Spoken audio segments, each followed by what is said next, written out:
Ouais, j'avais demain les gars. Attendez, capture d'écran, ajouter aux sources, ajouter. Tac, on va aller sur Twitch, on va regarder Fortnite Event.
Yo, Lucas.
bon musical, tes modos.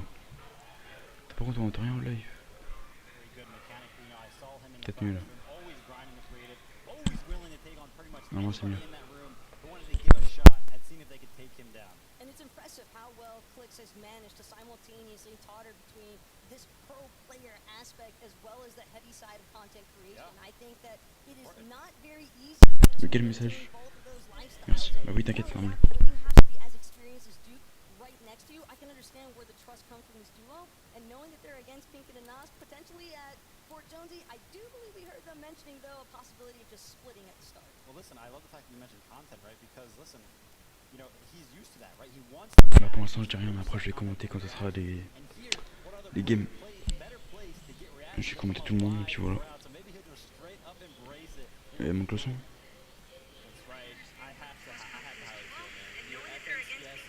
Ouais, c'est bizarre ça, pourquoi on entend rien? Attends, je... Champions, they literally just won the FNCS that passed, and now we will see them compete. When we look at the stats, man, I'm pretty worried for everybody else. Listen, we were just talking about, you know, Vadil and Janus, who coming into this event are a lot of people's favorites, right? But right there, they had 310 points in one of those Elite Cups. Right there, I saw them have 344. There's a little bit of competition going on there. And as you can see from the camera shot, I love it, the preparation. They literally have printed out sheets of spots on the map, things that can help them out through this competition, anything to give them the edge. And from the moment that we saw just how much energy they were actually bringing with them on their initial walkout, to the point of them sitting down here now, their faces do not indicate any sort of nervousness. They could very well be a big part of the bamboozlement to take place here with the international flavor. I mean, they're up against Comamente and Avery, right? I feel like this could go really well for one of these duels. It could be really messy. I mean, what do you think, Vivid? Over at the Rave Cave. Listen, I think, you know, ultimately Commente and Avery are going to be comfortable over there, right? They did win an FNCS from this POI, and of course, you know, Zygu is landing on the outskirts of that. So I don't even know if they're going to take any of those early fights. But again, as the game develops, if they start to struggle on Storm Surge in the later parts of the game, they might want to start taking that early fight. But there is usually enough space surrounding Rave Cave for duos to not necessarily have to look for those early engagements if they don't want to. And you also have to keep in mind that they're not the only ones that are going to be landing there. There's also going to be Thomas HD and Tripper. That is a notorious favorite spot for them to go, is that south side of the Rave Cave. So curious to see where exactly these zones wind up actually taking these players and how their encounters might actually shape up. That's right. There is a duo here that is quite terrifying. You know, out of Brazil, not a big deal. The fans of them are up here in the audience. It's King and Ed. I mean, if you... the crazy thing is, King is one of the most winningest players. I mean, the crowd's already going crazy. There it is. One of the most winningest, one of the single-handedly craziest mechanical players you will ever see in your life. But when you pair it up with just stopping power, which he also has by himself, he is a one-man army. Yeah. Listen, of course, King representing FaZe, and shout out and congratulations to Ed. Recently, just days before the event, signing the Team Liquid. Amazing opportunity there. As you can see him drip out in the jersey, showing it off here at the Invitational. And what I love most about this is that, you know, again, we're here in person, right? So we can go into the practice room, we can kind of see what's going on. King and Ed, 2v2 matches almost day and night, in and out. And listen, they were dominating players from every single region. But the sheer presence that you have as an international player, and I'm speaking about King here, because the fact that he actually has audience members with signs of his name at an NA-based venue, that alone speaks volumes for the kind of impact that he has had on the Fortnite scene. These guys are uncontested. We already know what this means for everybody else. It means they're going to get a free pass into the mid-game. If they are allowed this opportunity, what the heck is everybody else going to look to do to try and stop them? Nothing. 12 games of pure aggression from King, and that's what it means. Just straight up, nothing else. And also, just a really quick note there about Ed. He has been steadily improving with each of his performances throughout the entirety of Chapter 3. So if the momentum kind of keeps going in that direction, again, I don't think that international gameplay is going to disappoint by any means. These guys are amped up. They are ready to showcase their representation for their regions. That's right. We want to come on over back to NA. We got to talk about FAMS and an iconic duo, to say the least. That's pretty good. Yeah, they're pretty good. That's pretty right. Only, 2 FNCS wins just in this chapter, followed by a 3rd place, all that, and the aggression from Tilted Towers. I can tell you right now, watching some of the Elite Cup games, they do not like to leave Tilted Towers without at least trying to find a fight. And I think that's going to play into the part, right? Some of the other players landing at Tilted Towers might not be expecting it. Maybe they came into this like, we're going to split it. No, I'm pretty sure they're going to be aggressive. And we've already touched on a little bit with this duo earlier today, but they are, in fact, certified point getters because on top of that stat that I gave you guys earlier, we're out of 36 FNCS finals games for Chapter 3. They only went 2 without elims. Well, guess what else? They didn't go a single game in Chapter 3 FNCS finals without scoring points of any capacity throughout every single round. That is insane.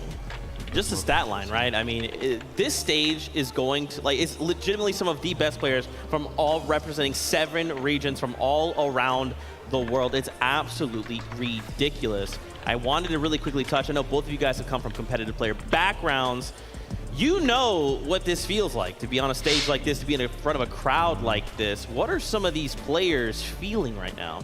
Listen, some of them, they're looking locked in, right? They're looking like focused. They're not even thinking about the crowd. They don't even see the crowd beyond the monitors right now, which is really, really good for some of them. But I'm telling you, some of them are probably just really good at hiding the nerves because being at these events, it's a different atmosphere. We talked about it time and time again. It is not the same as playing in your room at all. You will have all these lights. Maybe the desk is a little bit of a height difference. The chair is a little bit different than what you're used to, and it all plays into part, how well you're going to do. I remember as a player myself feeling a little bit uncomfortable on the stage, not because of the crowd, not because of the lights, but simply because of, slight changes in how I was used to sitting. It's just not your home setup, and that's going to be naturally difficult for any player to overcome, no matter how much in-person or LAN experience they might actually have underneath their belt. But one thing that I always find a little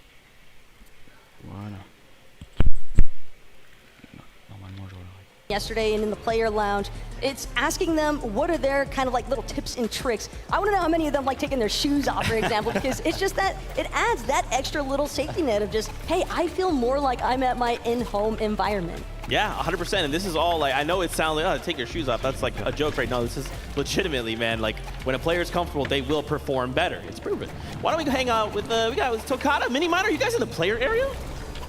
We are indeed, Zeke. Now, some of these players might have their shoes off, but we've got our thinking hats on about this day today at Takata. I mean, we've got 2 days of Fortnite action. I'm excited. We're going to be breaking everything down tomorrow and today, of course, but how excited are you? Look, I'm incredibly excited, right? There's so many storylines that have yet to be built, right? We have Malibuka and Merstash going against European GOATs, Titans, right? Tayson and Chapix down in the cloudy condos, and even with the 3rd duo there, Aqua Reason, with a possible 3rd party. I'm excited to see that engagement. We even have Mr. Savage being contested up north, closer to Logjam, and then down at the Synapse Station, Joe and Ziandi, which are no longer contested because now Baka and On1 have moved up north to Mr. Savage and his duo's drop spot. I mean, there's a lot of action to unfold. Mini, I'm excited. I'm super excited as well, but things can change, of course. We know how these drops are maybe going to form. We see some people moving around and changing up their idea of how they're going to play this. So be on the lookout for some changes. Be on the lookout for some of these players and teams that are thinking, actually, you know what? Let's switch things up. Let's go for plan B, plan C,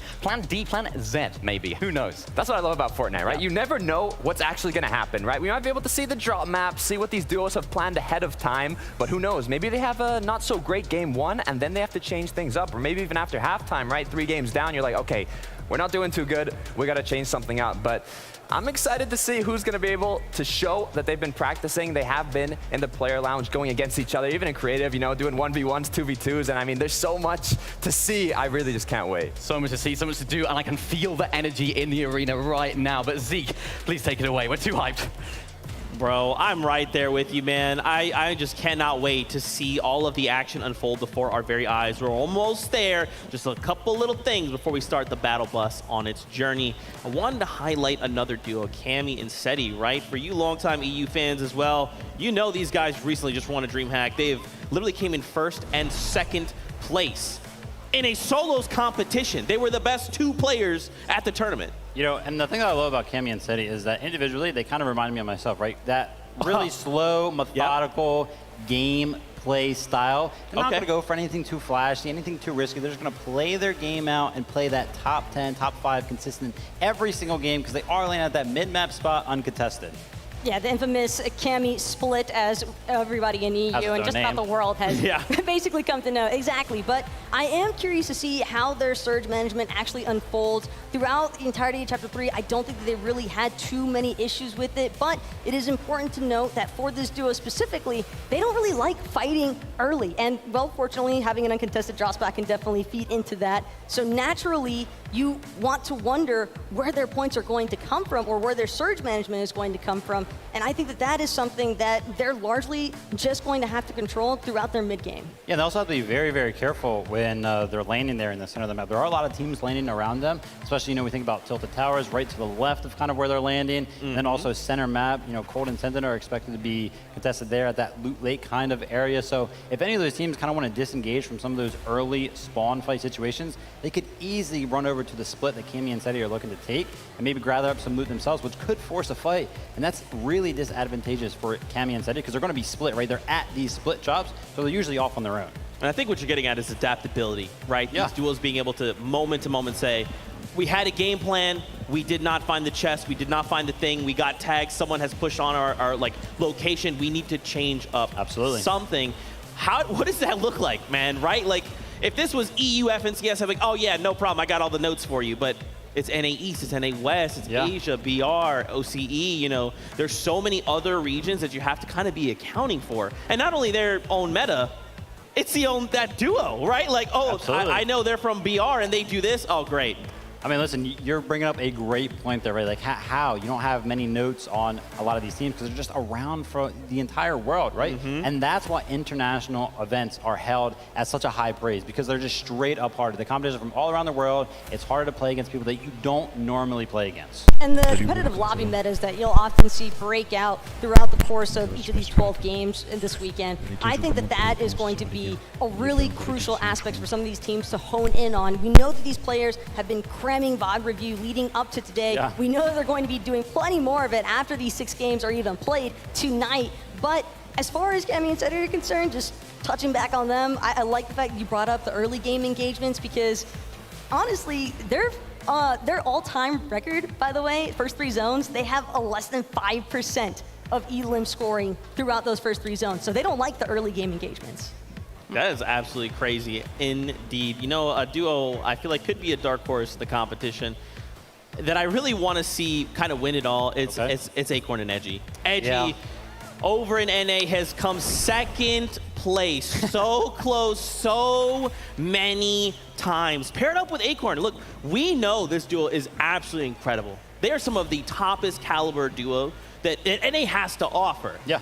But Edgy just hasn't been able to grasp that #1 spot. And what I feel like for me to come out of this event and say, I'll walk away with the Swarovski trophy, baby, that'd be pretty sweet. Look at Edgy waving. What's up, Edgy? Listen.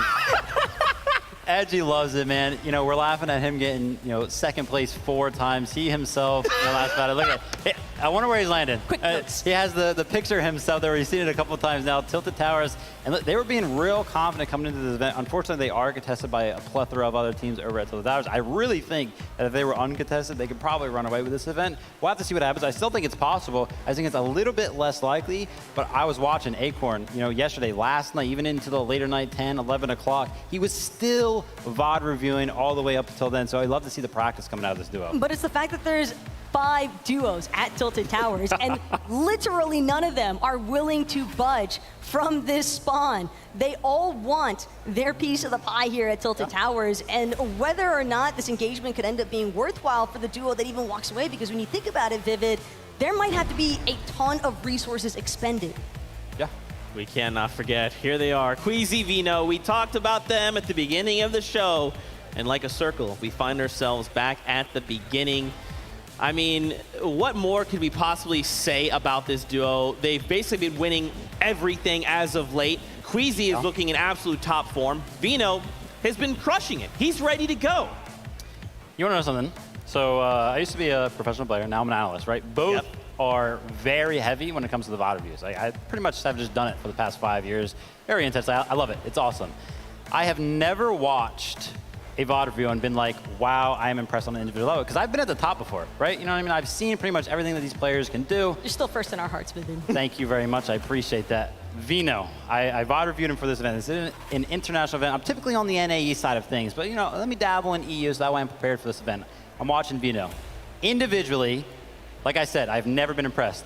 I was impressed. He seems so clean. Every single action that he does, it seems like it has a purpose. And I genuinely have never seen that out of an individual player, ever. There's a reason why he's often regarded as one of the best fraggers in Fortnite competitive history right now. And not only that, but he's got a perfect IGL to match that. Queasy is notorious for being an absolute genius for his IGLing. And I think something that I love about Queasy is that his stats also speak for themselves, because you don't go the past 7 seasons getting a victory royale dating all the way back to Chapter 2, Season 6 without being a consistent IGLer. He just knows how to stay cool, calm, and collected in every single competitive environment. And I love the fact that you're bringing up the IGLing aspect, right? A lot of these dudes are going to be making a lot of calls. Queasy, what he is known for is his very clean, high ground takes.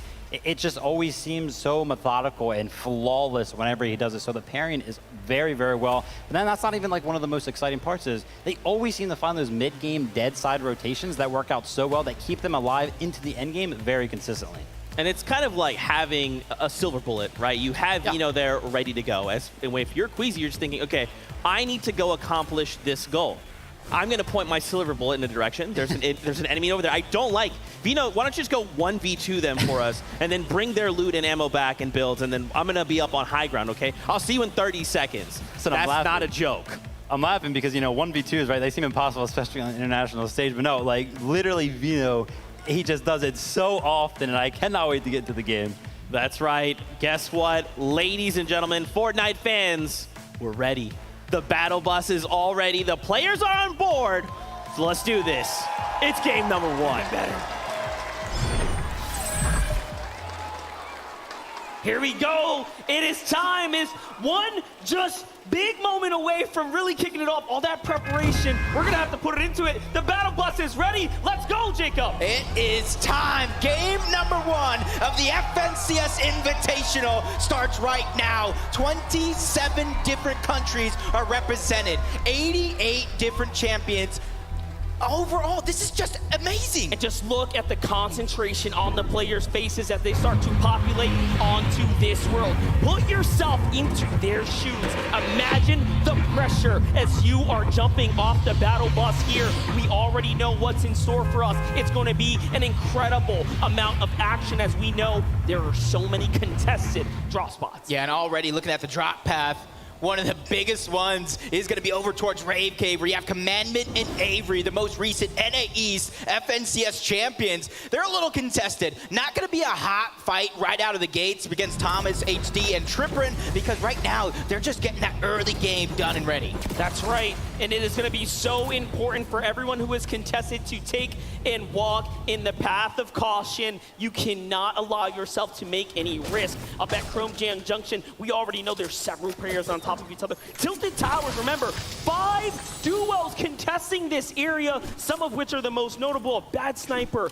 Noah Riley, Acorn, Edgy, Babs, and Snacky just to the south. That's such a stacked stage. You might as well call that the Legends Land. Let me tell you, but see Snacky over on the side, you're talking about Bad Sniper as well, but one of our hottest drops with EU's biggest names, Cloudy, Kondo, Feet haven't even touched the ground yet, but it does look like it's going to be Malibuka and Merstash on the ground first. Malibuka, of course, representing for Russia, Merstash for Latvia. We got Aqua here and Rezon, our high ground kings.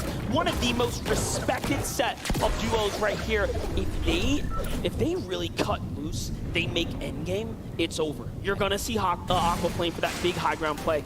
And look at how they are respecting the area. Everyone making sure they are solidifying their foundation right before they really decide to make a fight. Yeah, but look at Malibuka's loot already.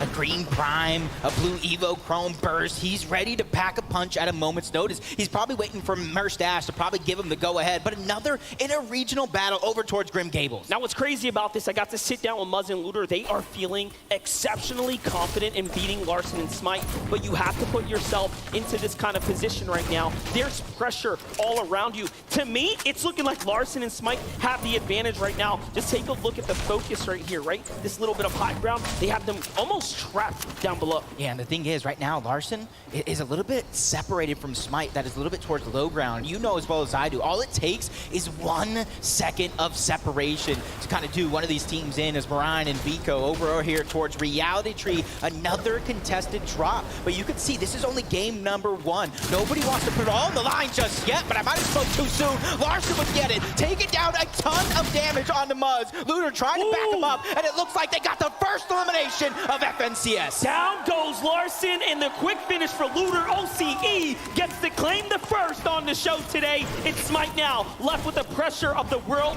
on his shoulders. Can he escape these OCE players? It doesn't look very possible. We all know from the past experience that Looter and Muzz are some of the fastest and deadliest when it comes down to these engagements, and they're hip to hip right now. Yeah, Smite right now, he has to figure out a way to just really stay alive, and it looks like Muzz and Looter, they're trying to decide right now, Monster, do you continue to try to fight against Smite as he's looking to try to get that reboot card onto Larson as the third-party shots are beginning to come in from the distance. And that's the thing, you know as well as I do, any drop that's contested and you have that early game fight, and especially it builds just like this, there are so many teams that are going to look at you to get their surge. Now in the past, Smite has been known to walk away with at least 1 elim in every single major game. This time might actually break his streak that he's been on, but Muzz and Looter, take a look at the respect here to play cautious, take their time, and not overcommit even in the 2v1. That's the respect, but let's get to the real battle. Cloudy Condo, Tayson, Chapix taking on this big duo toe-to-toe. It's Murstache and Malabuka, who have a 73%,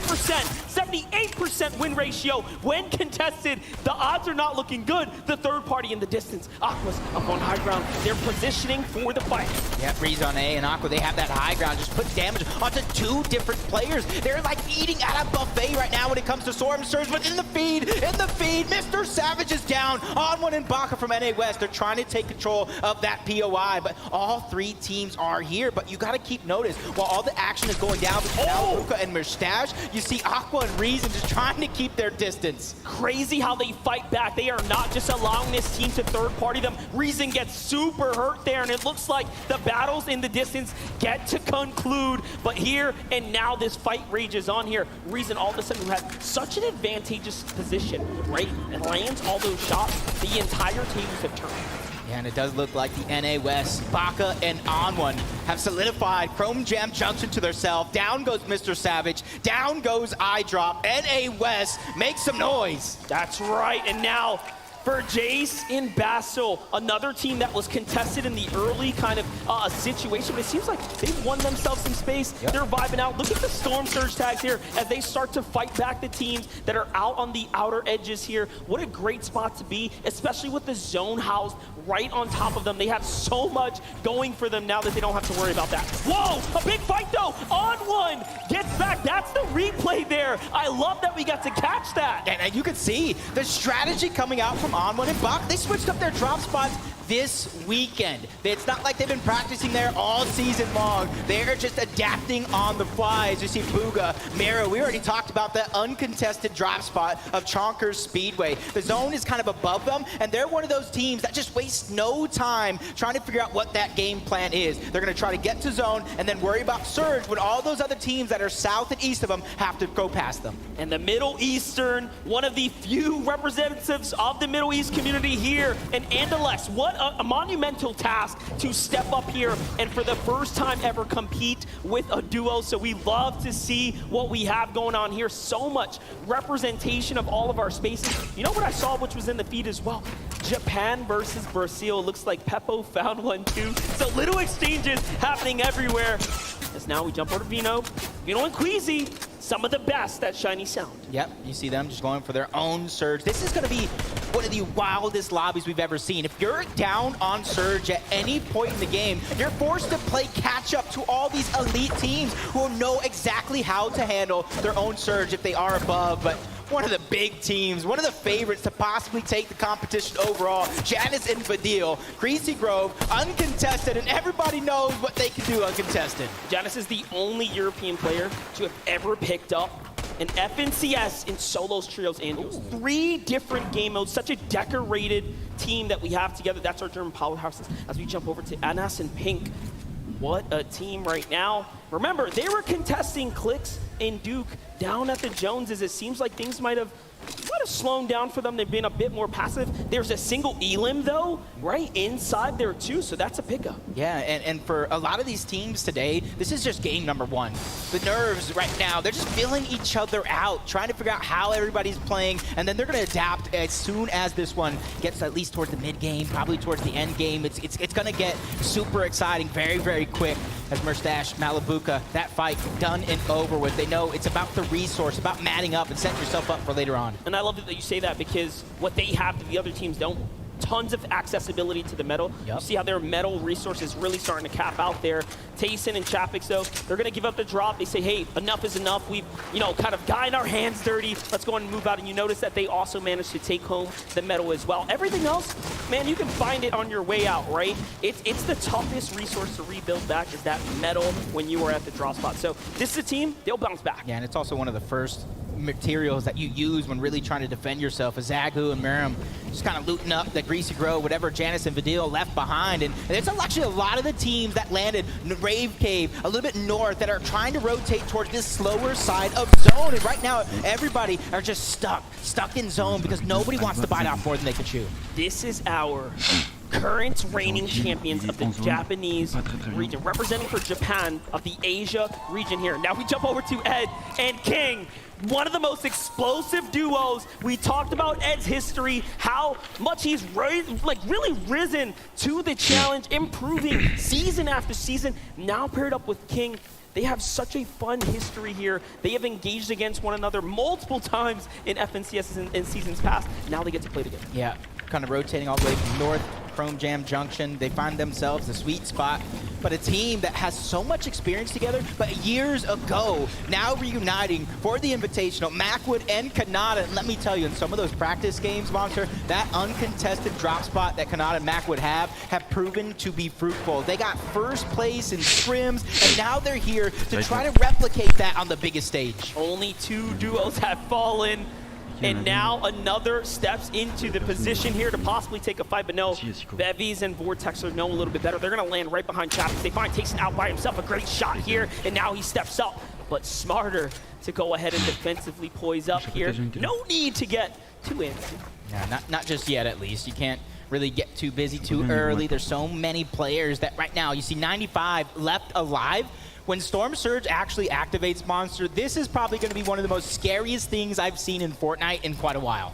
That is true, and Bevies and Vortexes are really considering peeking out. Now, one thing we spoke about with the professional players is that one thing you don't do is open those big boxes and peek for too long. If there's ever a time to do it, you can do it here in the early game kind of situation while you have some time. But while we have some time, let's just go ahead and catch up with Mini Miner. Not quite there, Tokata, but close enough. I got you, Monster. We're going to be taking a look at North Shiny Sounds, where we have a fan-favorite duo, Queasy and Vino. I find it interesting how they were playing split up here. Queasy was on the low ground, taking shots from opposing duos, but Vino, up above on the balloon, was able to get free tags on the opposing duos that were looking at Queasy, and having this split mentality in the drop spot is crucial for getting those free tags and able to set yourself up for that late game. An amazing breakdown there, Jacob. Yeah, one thing that I didn't really mention it. Did you see the 18 splashes on him? Yeah. These guys are ready for that end game. If you have that much heals, that's going to allow you, if you are down on Surge, to kind of handle it. The Fabs and Stacky, FNCS champions from NA West, hurting on Storm Surge right now, trying to get themselves back up. But it does look like the fight, maybe the dust have settled, and this is the aftermath. As you see, yeah, Fabs does have one elimination, 36 above the damage threshold. Even though right now they have a little bit of comfortability, that threat is still looming in the back of their minds. That's right, and they rolled up. They took down a team there, and now they get to go ahead and reap the rewards. They needed those tags, but that's not going to be enough. There's a little bit more in front of them. A team that's well below the Surge right now, our full Middle Eastern duo, Spy and Focus, are sitting here, and it's not looking too hot. 220 damage below. I had so much time to catch up with Spy. He is an incredible, and I mean incredible, player, but this is one of those decisions that you have to make now. No Who do you pick O'Reilly. to fight? There's no easy one. Now we have EU versus NA West. No O'Reilly, Bad Sniper, Epic Will, and Reed on the other side of the wall. This one is going to get close because Reed, I already talked about, he loves to fight. Epic Will loves to fight as well, but Epic Will is also that IGL, that 6-time champion. He knows when and where to pick his battles in every single one of these situations. So he's probably talking to him right now, get the pre-edit ready, but he's 137 below. This is why they're not abandoning the fight. They have damage to do. Epic Will and Reed have around a 70+% win ratio when taking on these early game fights in these early zones. It's looking very good for them, but the Surge, no one can beat the Surge. That is going to be inevitable damage in the coming seconds. So this is why this fight's so important. Down comes the Chug heal. They're just going to go in and sit there, try to get as much health as possible. Meanwhile, in the distance, Threats and Alice are starting to put shots in. So this is not a fight that's not, being interfered with. Reed's going to fall first. Epic Will's by himself. Shots come in. Noah Riley wastes no time. They pounce in, and they're hunting now. Reed's on the run. Shots from the side. Who will steal away this elimination here? Someone has to get it in there. It is. They close things up and finish it off quickly. And just like that, EU comes out on top. Oh my god, but the action is just all over. Basil, Chase, they're out as well. That's Pink and Anas who pick up 2 more. And I even saw moments ago that Booga went down. The elimination feed is just lighting up. Pars and Rays go down as well. This one is getting active very fast, but that's because of the Storm Surge. But this is something I feel like all of us preface just a little bit. Handling that Storm Surge is going to be so important throughout these 12 games. Kanata and Macwood take down Booga and Miro in the feed. It is done. It is wraps. Meanwhile, Asia's champions are finding some too, but KBR and Zeke, representing for Brazil, are here, and they need more tags. They're just 8 above. Well played for them to go ahead and find a few to keep them in the game, but let's get on over to that fight that is inevitably gonna continue. Tayson versus Chapix. And this is exactly what happens when you split it, though. They split that drop spot. They weren't able to get the early damage. Down goes Chapix. Tayson under pressure. HP getting dropping, and there he goes. Back to the lobby, but Deal and Janice do it again. From teammates to enemies, Janice takes down Tayson in the zone. Just like that, it is over. Now, we jump on over to Onwon and Baka. 3 elims, NA West. One of the few hopes for NA West this weekend right here. Talk to me about how they managed to surge over Mr. Savage and iDrop, and now they're picking it up. Just honestly talking to them before this as they were preparing, and when they finally made that decision to switch up their drop spot, they had a choice. Do you contest Hen and Vortex? Do you contest Joe and Z Andy? They said no. They want to take one of the biggest names in Europe. They want to go against Mr. Savage and iDrop, and already it's proving to be fruitful. On one coming from Mexico. This guy is a legend from NA West, and honestly, it's been just a few seasons and he's already making a name for himself. That's right, and way to do it on the international stage now when it matters. Now we jump on over to Chicho and Trulix here. What a great spot to be in, my God. Yeah. Finding beautiful tags here, holding the team out on the side. Meanwhile, Badil and Janice look like they have finally made it from outside the storm line. Tough spot to be in. You have a lot of water here, very little land terrain to work with, and take a look in the distance there. You see the stacking starting to happen. Meanwhile, on the other side, some of the NA East best, Edgy and Acorn.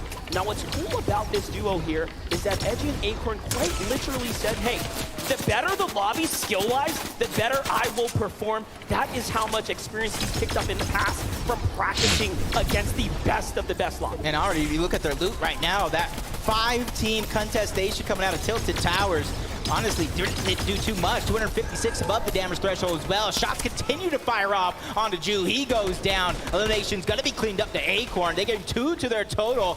And his teammate, Yusri, goes down as well. That's going to be Vidil. No Riley picking up some more eliminations as well. What a quick way to finish that one off. And there's a problem here. We have Baka and On1 sitting on the walls. If NA East champions are most recent of Avery and Commente, you can see they've actually taken a lot of damage here. They were just below the surge quite a bit ago. And yes, more damage is starting to come in. It's only a matter of time now for them. They will have to take a fight. That's no easy fight on the other side of the wall, but first tags there are going to go to the side of the NA Esports. Yeah, Amon and Baka right now, they just need to play their game. They are down on Storm Surge in terms of Commandment and Avery, 65 above, those traded shots. Actually, I wish Amon and Baka would have just stayed in the box because honestly, if they would have just waited a little bit longer, Storm Surge would have had these guys almost down and out and they could have easily cleaned those up. But right now, they're just playing safe. They just want to go ahead and make it towards their end game because this is one of the teams. They finished second in the last FNCS of NA West. They know how to fight with the best of them. This is what it's all about. We show up for big moments like this. Can you step up to the plate? We are just moments away from the game becoming extremely difficult. The zone is only getting tighter and tighter. And take a look at how many players have huge pressure rather than endless now. And they have L'andouille. C'est sur quoi? C'est un duo? Oh, la dinguerie! De quoi? C'est un duo! C'est oui. qui les premiers? Mais mec, non mais y a pas encore les premiers. Mec, Bouga gros il fait que de la merde, il est trop nul. Mec c'est... Oh Savage mec, waouh, il est tellement chaud mec. Oh Tyson il est 8ème hein. Ouais mais Savage t'as vu ou pas? Attends. Ils ont que 6 points les premiers? Non mais Tyson il est mort, il est mort, c'est normal. Mais ils devaient pas finir le game hein. Ça va commencer, c'est la première game, ça va commencer là. Ok. Rentre. Oh mec, je suis en train de les défoudroyer gros. Je suis un monstre. Allez quitte alors, on va en arène. Chut. Oh putain, mais qu'est-ce que je mets? Attends, je lâche le live, enfin le live Twitch en arrière-plan. Parce que comme ça je gagne des trucs. Vas-y, c'est tranquille. Attends, Et le live de qui? Bah sur Twitch, le live de Fortnite. Parce qu'après je vais gagner un sac à dos et un planeur Fortnite. De FNCS. Comment ça? Ouais, c'est ce qu'ils ont dit. Non, il y a des défis à faire. Ça ouais. Non, il faut juste regarder pendant une heure un petit peu frame trap. Ah oui, frame trap ça va bien au mur.